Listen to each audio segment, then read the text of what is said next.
be a movie review of one of my favorite found footage horror films. Now, I know what you're going to say. Found footage, it's been done to death, demons, ghosts, whatever. That's not the case with this movie. Okay, I love this movie. This movie was not only different, but it had a great story that combines horror and adventure, mystery,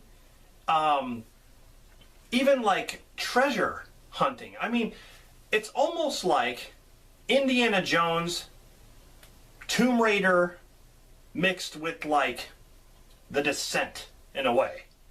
I mean, that's what it feels like, but found footage style. And the movie is As Above, So Below.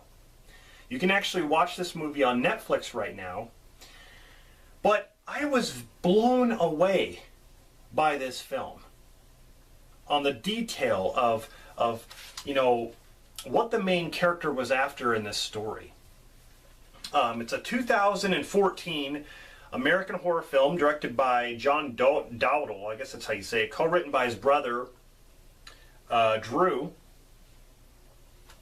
Like I said, it's presented in found footage, like a found footage documentary of a crew's experience on exploring the catacombs in Paris, which are real. I mean, you know, you can actually go into the catacombs located underneath Paris. And what's interesting about this movie is I've seen YouTube videos of people doing this, but I guess there is a secret way to get into the catacombs that is located under this bridge or something like that. And there's this little hole that you have to jump down into and kind of duck and crawl in underneath, and then you're in the catacombs. And they use that same entrance in this movie, so it's real. That entrance does exist. And what's really cool, the film was shot in the real catacombs. I mean, to do so, they needed the permission of the French authorities, obviously, because, you know, you can't just go down there and film without... And there are certain parts of the catacombs that you can actually go into, and there's certain parts that you can't, from what I understand. You know, you can take... There's tours that, you know, people take you on down there, but there are actually people who go down into the catacombs and just relax and hang out. I mean, like I said, I've seen YouTube videos. This guy with a camera, he'll go down there and there's people down there just hanging out. I mean, on the walls there'll be like graffiti and stuff like that, but it's like, you know, they say if the cops catch you, you get in serious trouble. But it's this secret place, and I'm just surprised that no one has, like, even the authorities have not sealed that shut. But the catacombs are so large that if they did that, they'd probably be afraid that someone would be down there and they'd barricade them in and they can't get out, obviously, unless they did a huge search. But man, I mean, catacombs, it's crazy claustrophobic. This movie is claustrophobic because I hate tight spaces. You know, cave dwelling and all that stuff. That's why The Descent bothers me. That movie bothers me, not the creatures, but the fact that, you know, they're going through these tight little spaces and trying to squeeze through in these caves, and they get stuck and they can't breathe. They start hallucinating and all that stuff. That's me. That'd be me. Especially in this movie.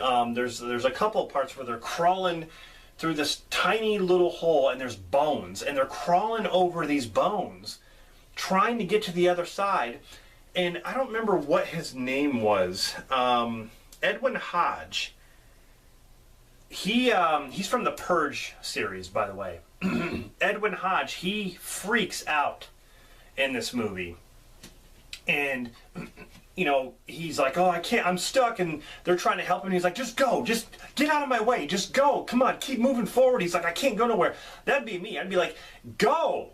Get out of my way. That would be me. Okay, I'd be telling him to get the hell out of my way. But this movie stars Perdita Weeks, who was in Ready Player One as Kira. I didn't know that. I actually didn't recognize her. But she is the main girl in this. You also have Ben Feldman, and of course he was in Cloverfield. He wasn't in much. In Cloverfield, he was right in the beginning. He shows up at the party with Odette Yesman, and then he leaves. But he had a pretty good part in Friday the 13th, 2009 remake. He's the one that gets the machete to the head right in the beginning, after he got done, having sex with the girl who is now being burned alive in a sleeping bag hanging above the fire. That's him. He's in this movie. He does a really good job in this movie, actually. I actually believed his performance. He seemed... Actually, what's interesting about this is he suffered from claustrophobia. I mean, he let the director know that when they were filming this. Because, like I said, they filmed this in the real catacombs. But he had to take breaks. Numerous breaks, okay, in this while shooting this, to actually cope with the claustrophobia. Now, I'm not sure if they actually got it on film, his actual reactions, because, like I said, I believed every time he was scared or he was just like looking around and he just, he was sitting there breathing heavy and stuff like that. He would like be sitting down and like, no, I'm not going farther. I'm not going in there. You could tell it was bothering him. And that's why I believed in his performance. I think that was a good idea. Even though I kind of know what he's going through.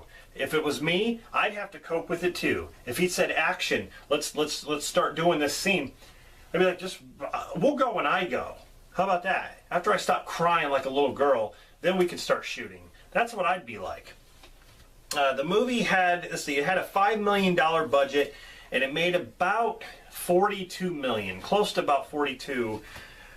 But it was so hard to get props and equipment down to where they were. I mean, it was a mess.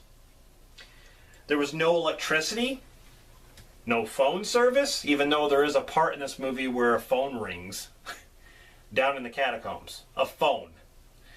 But they had nothing really, so they had to like use their environment. They had to kind of,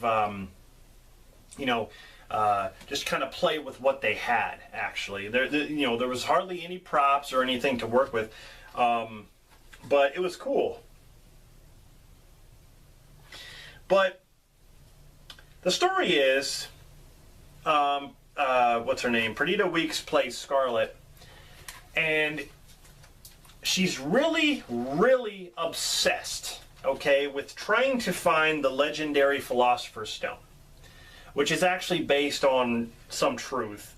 I believe it was based on some guy from the 17th century. I think it's like, his name is like Nicholas Flamel or something. They go over, there's another stone in this movie called the Flamel Stone, I believe, and because they claim that Flamel had the Philosopher's Stone, or he found it, and so he set up, there's certain things that he set up, like where the stone actually was, so it became like a witch hunt or like a treasure hunt, so to say. Yeah, but it was based on some truth around that. But she's searching for it because her father was very, very interested in it. So something happens, tragic to her father. So she continues his work, basically, and she becomes, obsessed with it. And she learns that the Philosopher's Stone is located beneath Paris in the catacombs. And so that's when she goes to Ben Feldman's character, and he's very smart. She goes to him to find out some information. He goes with her because they had this thing in the past, and then they get a team together to go down there and go through the catacombs. But they start to run into problems. They start getting further and further down into nowhere, and they start seeing things and hearing things, and they come up to like this wall. And there's some kind of scripture that says if you go in there, you won't come back. And they're like, do not go in there. And it's like, you will lose your mind. So, and the whole point of it is like when they go in there, they start seeing things that happened in the past. tragic things. The whole point of it is to confront your demons, to confront your fears. That is exactly what happens in this movie. They confront their worst fears or their tragedies that have happened. There's some very cool imagery in this, and some really creepy moments. But like I said, it goes from like being a survival film to like a horror film to then like I want to say like an action adventure almost. Like, and there's some thriller stuff in there as well, but like, you know, it's like they're searching for treasure, and they go into this treasure room, there's gold, and then there's the stone and stuff like that. It's all different kinds of genres mixed into one. I mean, but it is a horror film. But that's just kind of cool. That's why I like it. It's different. Can you just imagine Indiana Jones being like this? I mean, that would be crazy. But the stone is actually capable of turning base metals into gold and silver, which you get to see some gold and silver in this movie. You see some treasure. But the stone also is able to grant eternal life. So they say. Now, there's a couple instances in this film where someone gets hurt and the stone actually helps them heal. So the stone does have some, I want to say, magical capabilities. And I do wish they would have went further into that a little bit. I wish they would have maybe, you know, I wish there was more info on that. I wish they would have kind of explored that idea a little bit more, because it was interesting. You know, when the crew runs into trouble, people start dying off one by one.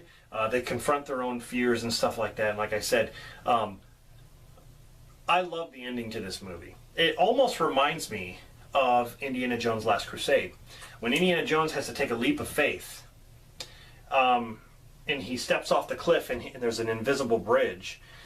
There's a part in here that reminds me of that, where they have to jump down this hole, and they say, we have to jump down here, we have to prove ourselves, we have to have faith, we have to prove ourselves worthy. And Ben Feldman's like, it's not going to work, we're going to die. So they jump down this huge hole, and they take a leap of faith. Exactly what happens in The Last Crusade. So, but I love the ending. There's kind of like I wouldn't say it's a twist, but there's kind of the way it ends, I love it. Because as you can see, everything's upside down, as above, so below. And that's really true when it comes to that. The only way out is down. And that's the kind of thing too in this movie. You see them going further and further down, you're like, wait a minute. Shouldn't you be going up? Because you keep going farther down, you're just going to get more lost. But as above, so below. To go up, you have to go down. So it's you know, it kind of messes with your mind a little bit. I really like that. You know, in the long run, this movie had the claustrophobic aspect, had the horror aspect, the creepy imagery, and I loved every minute of it. This is, in my opinion, this is a found footage film done right. And I'd say my favorite found footage film is the Blair Witch Project, because it kind of started that whole genre where it just went nuts after that. But this is one that I haven't enjoyed a really good found footage film in a long time. This is definitely one that, you know, I thought was really, really excellent. And, you know, 2014, I can't say that I've seen a lot of great found footage films. So, anyway, that is my review of As Above, So Below. If you have not seen it, check it out. Like I said, it's on Netflix right now. If you have Netflix, go watch it. Tell me what you think of this movie. Like I said, I think it's one of the best found footage films out there. So it's got some good features here too. They kind of go over the whole thing about As Above, So Below, like what the whole point of that is. You know, shooting in the catacombs and things like that. And like I said, go on YouTube. You will see video. You can see videos of people going in the catacombs, going in the same entrance they do in this movie, going in that little hole. Those of you who live in Paris or have been there, like in the catacombs and stuff, probably know what I'm talking about, that area. It's just weird, like I said, that they don't have like any security around there or anything like that. People are just able to do it. You would think the authorities would know about it, but anyway, awesome movie. Definitely check it out. Definitely one of my favorites. So hope you enjoyed this review of As Above, So Below. Like I said, tell me what you think in the comments about the movie, and I'll be back with more movie reviews coming up soon. So this is Rob signing off. I'll see you guys next time.